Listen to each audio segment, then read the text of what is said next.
Hi friends, white sugar மைதா எதுவுமே use பண்ணாமல் ரொம்பவே ஹெல்த்தியாக பண்ண ஒரு வீட் ஃப்ளவர் ப்ரௌனி தாங்க இது.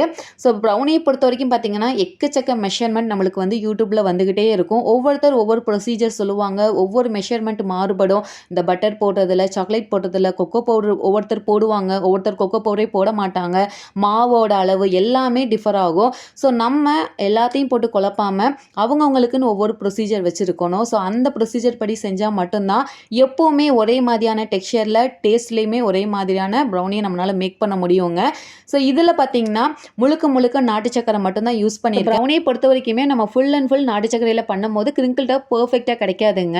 கொஞ்சமாவது ஒயிட் சுகர் ஆட் பண்ணால் தான் கிரிங்கிள் டாப் நம்மளுக்கு வந்து ஒரு பர்ஃபெக்ஷனில் கிடைக்கும். ஸோ இதுதான் இதனுடைய அவுட்டர் லுக்கு. கட் பண்ணி வச்சதுமே ஒரு பீஸ் காணா போயிடுச்சு.